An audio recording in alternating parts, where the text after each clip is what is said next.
I'm so thrilled to be chatting with you today. And of course, thanks so much for all of your time. Oh my God, of course. I got nothing but time and I'm happy to be speaking with you today. Well, I hope you're doing well and staying safe despite all of the craziness that's been going on right now. But I'm really excited to be chatting with you. We have a lot of fun stuff to talk about. Yeah, absolutely. Thank you so much for having me. Well, first off, congratulations to you on all of the incredible success with your career. I love keeping updated with all of your projects. Thank you. Thank you very much. You're very welcome. Now, first off, can you tell us what inspired you to focus your life around acting? Yeah, for me, it was just kind of the first thing that I ever did that I really connected to. I grew up in a really small town in Texas, and I played football and basketball and baseball, and I did all that, and I just never really loved it. But that was kind of the focus of the town that I grew up in was sports. And when I joined the one act play in seventh grade, I was just like, this is what I love to do, to entertain and to, be in front of people. And, it was creative and it was new and it was different. And that was the moment that I was just like, this is what I want to do for a living. I haven't found anything else that I love this much. Excellent. So the rest is history. We love Yeah. seeing all of the projects that you've been working on. So again, congratulations to you. Now, speaking of your projects, you star as Jacob in the hit series Bless This Mess. What has the experience been like for you working on this outstanding show? It's been just a dream come true. When I first moved to Los Angeles, I was really in love with New Girl. I loved New Girl, it's my favorite show, and I always wanted to be on a Liz Merriweather show, or at least something like that. And so when this came up, and Liz was one of the creators, Liz and Lake, I was like, "There's no way that this is really happening. There's no way that I actually have an opportunity to be on this show that I want to be on." And and then it happened, and the fact that I'm here now talking about it, it just feels like, the culmination of everything that I've ever wanted is now here, and it's just, yeah, it's insane. Absolutely. It sounds like it's such a surreal project for you, like such a dream come true. So we're Yeah, so happy that you're getting to work on such a great project. yeah, Now, thank you. you work alongside so many other remarkable actors and actresses in the series, including Dax Shepard, Lake Bell. Your father in the series is David Koechner, alongside many other talented stars in the show. So, what has it been like for you working alongside these many terrific actors and actresses? It's been really inspiring because I've watched all of them throughout my entire life, my entire career. I loved David Koechner and The Office and Anchorman and SNL, and you know, I've been such a fan of all of these people for so long, and to be able to call them friends now is really cool for me, because I think that that's a goal, as for me at least as an actor, is to be able to be um, on the same level as the people that I admire and the people that I look up to. And so to be working with them now, it feels like I'm taking that next step into, you know, um, now working with the people that I have looked up to for so long. That's so brilliant. I mean, again, I can't say this enough. You really do such a phenomenal job in the show. But when I saw that your father is David Koechner, and of course, since we're here in the quarantine, all I'm doing is binge watching The Office several times. So it's like, that's Todd Packer. It's so Yeah. great to see you working alongside so many greats, you being one of them. Now, also going along with my previous question, since you're working alongside all of these terrific actors and actresses, have they given you any sort of advice, or have you learned anything from them that really stuck out to you? Yeah, for me, just seeing their professionalism and seeing what they bring to it, even after um, acquiring this certain accolade, like Pam Grier and Ed Begley Jr. have been doing this for so long, and they're so revered in film and television. And Ed still shows up to work 30 minutes early every single day, and it's just inspiring to see them stay so humble and to see them continuing to do good work and not cause trouble and try to make everyone's life easier on set. And it makes the work environment so enjoyable. because there's really no ego on this show. So that's something that is really inspiring to me, is to be able to see these people that are so incredible and have worked so hard to get where they are, still stay so humble and grounded. It's really, it's a really cool thing. Absolutely. From what you were saying, the great camaraderie that you guys have offset really translates so great on screen. So we really love the show. Now, do you have a favorite episode that you've worked on from Bless This Mess? Favorite episode. I think the episode where Dax and I start a band has been my favorite in recent memory. Because I've played guitar since I was like 10 years old. And so to get to do that on TV now in a comedic environment with somebody that I look up to was really exciting. There were so many different people. It was really funny. All these people were emailing me like, hey, what's your skill level on guitar? Can you actually play? Like I had like 5 different people ask me. I was like, yes, guys, I promise I can play. But they wanted it so bad because the storyline was so much fun. And I was really glad to be able to deliver that. And yeah, getting to play with Dax anytime is so much fun. That's so amazing. I mean, I think all of us, like, we always imagine what it would be like to be in a band with our favorite artist or actor, and you got to combine both in the show. Yeah, exactly. Yeah. It's really exciting. Now, your character is really just so fun to watch on Bless This Mess, and he's gone through a countless amount of hilarious moments, from losing a finger to a crazy haircut. So if you could see a spin-off series based on your character, what would you like it to be about?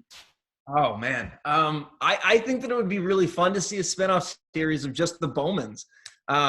You know, I'm afraid, though, that we would lose so much of the heart and so much of the love that you get from all these other characters, that it's the community that makes the show so special. But I love working with Lennon and David. We just have so much fun whenever we're all in a scene together, because they're so incredible at improvising, and they just deliver beyond everyone's expectations. Yeah. So I think that if I could do a spinoff series with them, it would be, oh my God, it would be so much fun. That sounds so cool. When I was thinking about this question, I was thinking I would love to see your character maybe like flip-flop, and he goes to the city and he tries like the city life in New York, since your character is a farm boy, a charming farm boy. It would be so fun to see him like experience the city life. So yeah, it would be really episodes we'll see that. Yeah, it would be really interesting to see Jacob in Times Square. Right. That would be so great. Now, the success with you continues with your work in many other projects. So aside from working on Bless This Mess, you also starred as Mike in Netflix's highly acclaimed film, Sierra Burgess is a Loser. So what was it like for you working on that film?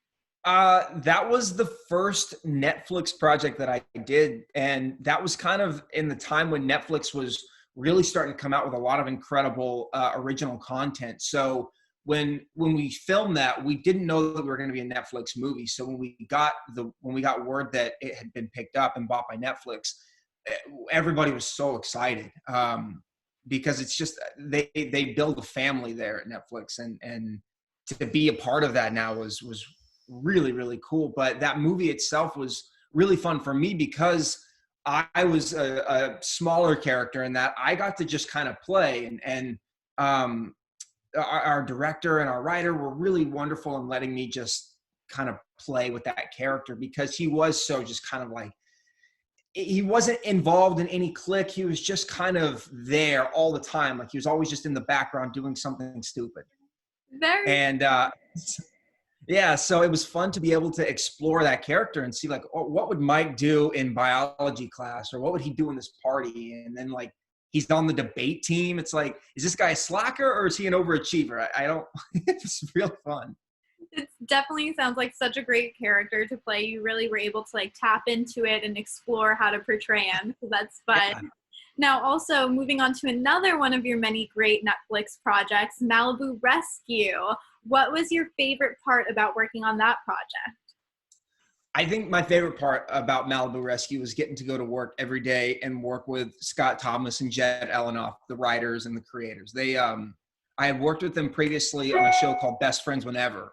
And they they're just like my best friends. It was like I was going and hanging out with my best friends every day that I went to work, because, you know, we make fun of each other and we joke around with each other. And I admire them so much for what they do. I think that they're absolutely incredible. So definitely, I love environments that are just kind of easygoing and where people are having fun and it's not so serious. And that's why I love doing comedy. Yeah. Because in dramas, you have to kind of stay in the zone of your mood or wherever, you know, whatever you're feeling in that scene, so you don't lose it. But for Malibu Rescue, that character was just so ridiculous and nothing was off the table with them. So yeah, it's just really fun to get to work with your friends. That is so incredible. Now, another terrific project of yours, Life in a Year. You worked on that movie opposite Cara Delevingne and Jaden Smith. Can you tell us what it was like for you working on that project? Yeah, that was the biggest thing that I had ever done up to that point. Is the first time I ever worked in Canada. I flew up to Toronto and I walked into my hotel room, and it was just this beautiful hotel room with this view of, you know, a Blue Jay Stadium. And I was just like, this is insane. This is next level. And the day that I show up, like, Jaden comes and introduces himself, and then Will Smith was a producer, so he's there. And I was a huge Fresh Prince fan, and I've been watching Will Smith movies forever. And he came up and introduced himself to me and was like, thanks so much for being a part of this. And I'm like, my jaw hit the ground. It was, I mean, we had so many wonderful people on that movie. I mean, Cuba Gooding Jr. and Chris D'Elia and RZA and Jaden and Cara. I mean, it was just like this nonstop, just like incredible actors. Yeah, that was so much fun. Brilliant. Now, just in this interview alone, we've talked about so many of your great projects. Now, you've taken on a countless amount of spectacular roles. What would be your next dream role to portray? I've always wanted to play Elvis Presley. Fantastic. That would be a great role for you. Oh, well, thanks. Hopefully one day I get to. I love rockabilly music, and I have since I was really little. And, you know, I mean, I've studied Elvis's history and the history of the music that he listened to. And it's a piece of music history that I love so much. So, I mean, yeah, that would be incredible. That would definitely be so excellent. And maybe, you never know, there could be like a limited series on your family Netflix, and then you can combine your two passions, acting and music. So that would be really fun. Totally. Now, JT, I want fans to learn a little bit more about you. So we're going to do a quick speed round. Are you ready for it? Ooh, we'll see. Okay. Okay. So first one is favorite emoji. The crying emoji. Love it. Very cool. And favorite song at the moment? Ain't Nothing Wrong with That by the Marcus King Band. Very cool. And dream actor or actress to work with in a future project? Tom Hanks. Perfect. And for the last one for the speed round, since you mentioned Elvis, what is your favorite Elvis song? Maybe I think probably Blue Moon of Kentucky, which was not originally an Elvis song, but I love his rendition of Blue Moon of Kentucky. Outstanding. Well, you did a great job on the speed round. And to close it out, JT, if you could bring out one message to all of your fans, what message would that be? I would just say something that my mom always told me, which was find what you love to do and figure out how to make a living at it. And dedicate your life to doing what you love, and you'll be happy forever. Fantastic. Well, congratulations again to you on all of the amazing success with your career. We can't wait to see more of the excitement that's going to be happening with your character and more episodes of Bless This Mess. But thank you so much for chatting with me today, JT. Yeah. Such a blast. Yeah, thank you so much for having me. I appreciate it.